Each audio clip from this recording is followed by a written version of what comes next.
Quartier Énergie éolienne est une entreprise qui a été fondée en 2004. On a 5 parcs éoliens qui sont répartis, 4 qui sont en Gaspésie, 1 dans la MRC de Matane, pour un total de 393 éoliennes. Quartier Énergie éolienne a présentement 36 employés répartis sur l'ensemble de ses parcs ainsi qu'au siège social de Longueuil. Sur nos parcs, nos équipes interviennent sur les différentes infrastructures qu'on a. Les techniciens sont très polyvalents, ils sont formés pour faire face à différents types de bris. On peut effectivement rentrer dans une éolienne par l'intérieur du tube.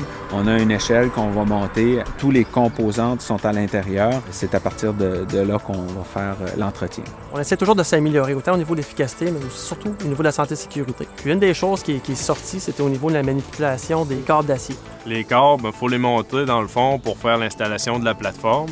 La plateforme, elle est suspendue sur 4 câbles d'acier. Elle monte par l'extérieur de l'éolienne, va permettre d'accéder à la pale. Ça permet aux techniciens de travailler sur toutes les faces de la pale. On s'est demandé comment on pouvait améliorer la manutention de ces câbles-là. C'était vraiment la manipulation des câbles pour partir du véhicule, les mettre dans les sacs de levage. Il fallait tout manipuler ça à main. C'est 70 livres par rouleau de câble d'acier. Il y a un treuil dans l'éolienne qui apportait les rouleaux de câbles presque jusqu'en haut. Quand on arrivait sur le dernier palier, il fallait prendre ces câbles-là puis les lever à main pour les mettre à l'intérieur de la nacelle. Ensuite, le travailleur devait retenir le câble pour le descendre manuellement jusqu'au sol.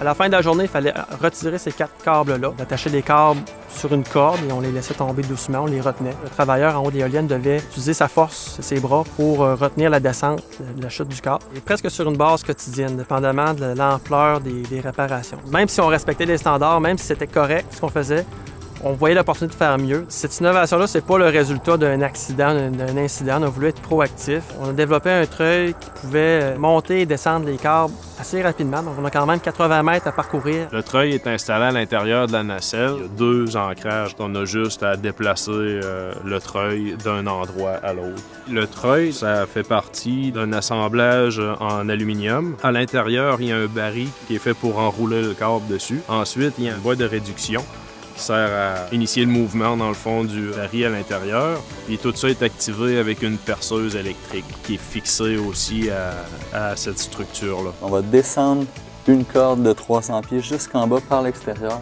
de la tour. Puis on va pouvoir accrocher nos câbles d'acier directement à l'extérieur. Les câbles peuvent rester au sol.